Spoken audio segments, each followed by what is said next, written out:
Patrick Mahé, bonjour. Bonjour. Vous publiez un livre exceptionnel qui a pour titre, je le montre, Les archives de la télévision avec Télé 7 jours, de 5 colonnes à la une à The Voice. Donc c'est près de 70 ans Voilà. de télévision que vous racontez dans ce livre. Alors on y retrouve à la fois les émissions qu'on a bien aimées, les personnalités qui sont devenues des personnalités mythiques, et puis des programmes, des ambiances, des atmosphères. C'est un livre nostalgique, non? Mélancolique peut-être. Enfin, Mélancolique. disons, c'est un livre qui plutôt rassemble les richesses de plusieurs décennies. C'est ça qui est important. On est dans une pépite de mémoire et de souvenirs. Et c'est une manière de transmettre d'une génération à l'autre des émotions qui ont été vécues, connues par des parents, les cousins, les oncles, les tantes, les grands-parents. Et du coup, les générations d'aujourd'hui peuvent apprendre des choses. À quoi ressemblait la télévision à l'époque? Parce que vous débutez en 49 à peu près. C'était pas la télévision d'aujourd'hui. Pas du tout, c'était vraiment... D'abord, la télévision en 49, très peu de personnes l'avaient. Lorsque Pierre Sabag a lancé son premier journal télévisé en juin 49, il y avait 350 postes dans Paris. Lorsque pour la première fois, Jacques Salbert a commenté une arrivée du Tour de France au Parc des Princes, il y avait 500 postes. Il a fallu attendre le couronnement de la reine d'Angleterre en 53. Donc on voit 4 ans d'écart pour atteindre 5000 postes de télévision dans Paris. Mais à l'époque, le poste de télévision, c'était un meuble, le meuble du salon. Ça explique pourquoi les gens se réunissaient en famille, entre amis, pour partager quoi? Souvent le film du dimanche soir. Et quand on n'avait pas de télévision, eh bien, on allait devant les vitrines des revendeurs des téléviseurs, de télévision, et il y avait foule. On se mettait devant Absolument. cette vitrine. Et Je me c'était souviens en très fait, bien. c'était le temps du cinéma muet, mais transposé à la télévision. Les gens attendaient, et notamment ça s'est produit pour le couronnement de la reine, moins naturellement, mais quand même pour l'alunissage en 69 d'Armstrong sur la Lune. Alors là, évidemment, il y avait déjà beaucoup de postes à l'époque, parce que 25 millions de Français ont vécu, ont assisté de nuit à l'alunissage. Mais quand même, les gens qui n'avaient pas de télévision se bousculaient ici et là pour aller chez le voisin, chez l'oncle d'à côté qui avait la chance, qui avait la fortune d'avoir le fameux meuble mythique carré avec des marques oubliées. Alors, je vous ai mal présenté, Patrick Mahé, parce que vous avez occupé un poste considérable qui a été celui de patron d'un journal mythique aussi, qui est Télé 7 jours. Et dans une petite pochette, et il y a plein de petites pochettes d'ailleurs, et plein de petites surprises dans ce livre, qui est vraiment un livre formidable, vous publiez un fac-similé donc du premier numéro de Télé 7 jours. C'est extraordinaire Voilà, de retrouver ça, absolument. c'est émouvant. C'est Marie-Josée Natt, d'ailleurs, la comédienne, qui faisait la couverture du numéro 1 en 1960. Voilà, le journal est né en mars 60, et c'est donc le premier numéro. Voilà, c'est extraordinaire de voir ça. De même qu'on voit Georges Decaune plus tard sur son île déserte, on voit des gens comme cela, et puis beaucoup de pochettes, comme vous l'évoquiez à l'instant, qui permettent de restituer aussi des vraies émotions vécues. Avec des collectors, Des on pourrait dire dans collecteurs, ces pochettes. des invitations au 7 d'or, des posters de tous les acteurs de grandes séries, des grandes séries depuis Colombo, tout un tas de noms magiques. Voilà, les variétés naturellement avec Tchernia, avec Pierre Bellemare, des jeux comme La tête et les jambes, ce sont presque des noms génériques qu'on a oubliés. Alors ce Jusqu'à livre, ce ne aujourd'hui. sont pas que des pochettes, c'est évidemment aussi du texte, beaucoup de photos tout à fait extraordinaires qui restituent tous ces moments. Et si on en vient au contenu du livre en lui-même, on s'aperçoit que cette histoire que vous nous racontez, c'est l'histoire d'une télévision qui est divisée en grands moments et que vous avez voulu diviser vous-même en grands moments. D'abord l'info. Ça a été très important. D'abord l'info, et puis une émission alors absolument mythique qui fait encore rêver les étudiants aujourd'hui quand ils se penchent sur cette époque-là. 5 colonnes à la une, qui arrivait avec un bruit de batterie forte, de percussion. Bam, bam, bam, bam, bam, bam, bam. Déjà, ça mobilisait les esprits, les énergies. Et c'était Pierre Dumayer, Pierre Desgros, Pierre Lazareff qui téléguidaient cette émission. Et c'était la première fois qu'on voyait régulièrement de grands moments de reportage. On n'avait plus besoin d'aller au cinéma pour voir les actualités.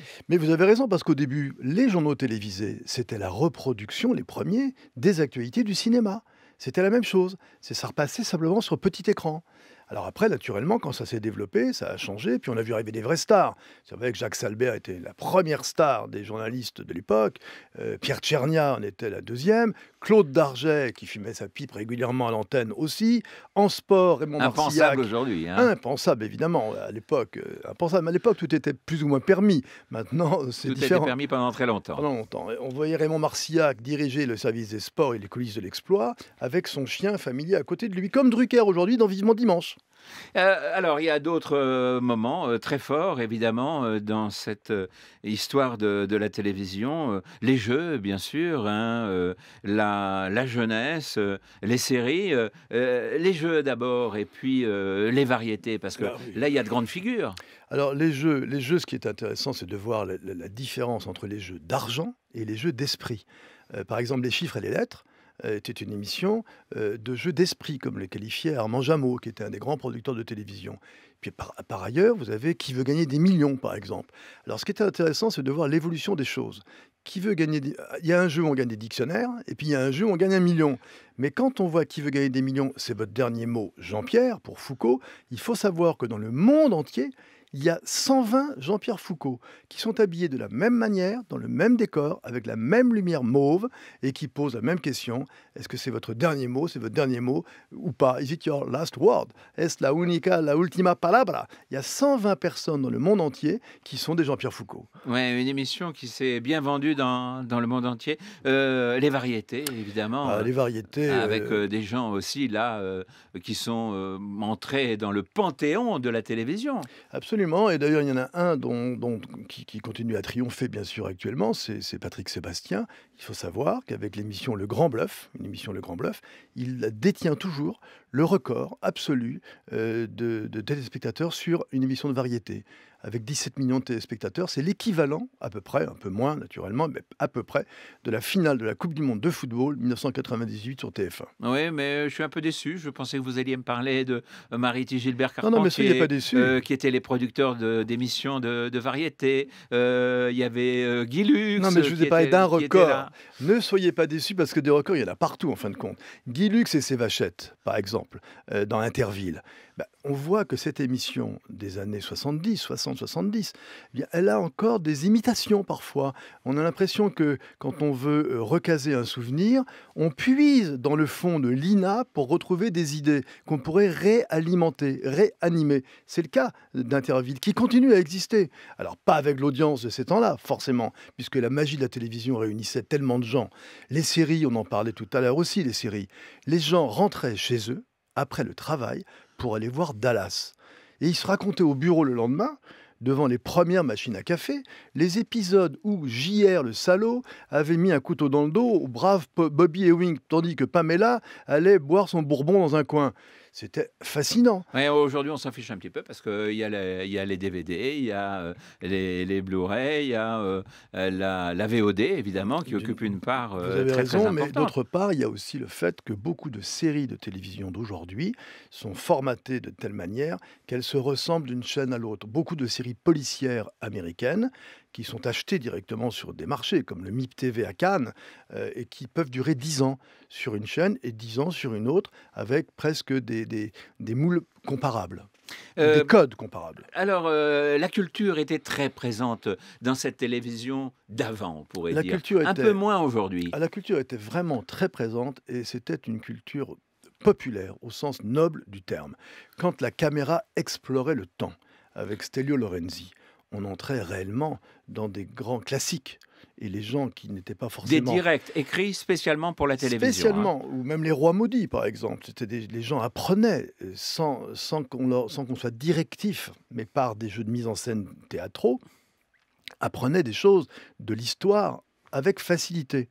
De même que les émissions littéraires avaient vraiment pignon sur petit écran, parce qu'on ne disait même pas à l'époque tel livre est formidable, on disait tel livre vu à la télévision. Et puis c'était austère. Puis après, vu chez Pivot. Attends, si je me souviens bien de l'époque, avec Lecture pour tous, Dumayet, des groupes, et Maxwell Fouché, c'était très austère, fond noir, un auteur, un animateur, un petit peu comme dans ce studio d'ailleurs. Très austère. Bon, c'était Mais tout. il en reste de grandes interviews aussi, où les gens allaient au fond des choses pendant un certain certain temps et c'est important aussi de savoir qu'un auteur bénéficie d'un temps d'antenne, qu'on ne lui coupe pas la parole sans arrêt, comme dans des émissions d'aujourd'hui parfois qui sont des talk-shows et les talk-shows sont surtout des machines à couper la parole. Alors, il y aurait beaucoup de choses à dire sur ce livre vraiment formidable, Patrick Mahé. Euh, la télévision a beaucoup changé, hein, elle a subi des chocs et c'est vraiment plus la même aujourd'hui. D'abord, elle s'est extrêmement diversifiée, évidemment.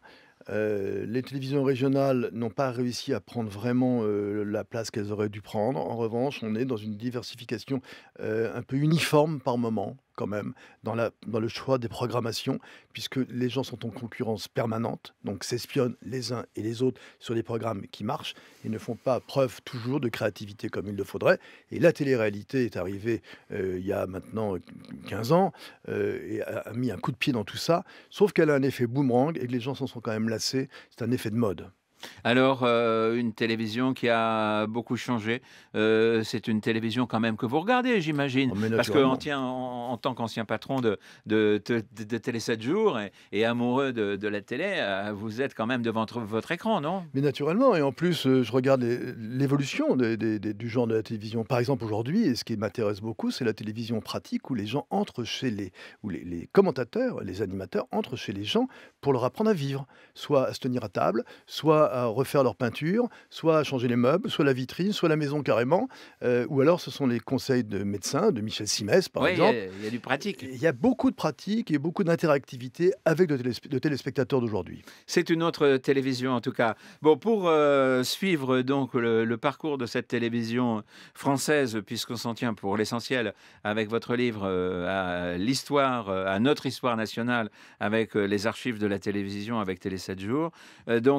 Voilà, je ne peux conseiller que votre bouquin, avec une préface d'Antoine Decaune d'ailleurs. Qui est Très l'enfant. gros livre, un très beau livre. Il est Mais même Antoine Decaune, c'est vraiment très, très, l'enfant de très la beau. télé. Hein? Il est réellement l'enfant de la télé, Oui, puisqu'il oui. est Antoine Decaune est l'enfant, bien sûr, le fils de Georges Decaune et de Jacqueline Joubert, la première téléspeakerine, qui était une comédienne au départ Et qui faisait pas et mal, qui a fait qu'on voyait aussi dans des beaucoup de émissions, programmes hein, de jeunesse, en beaucoup même de temps. programmes de jeunesse, voilà. Beaucoup de programmes de jeunesse. Voilà, très beau livre, publié donc aux éditions du Chêne, avec à l'intérieur des dépliants, des documents reproduits en fac-similé, et qui permet de retrouver toute une histoire. Merci beaucoup, Patrick Merci Mahé. à vous.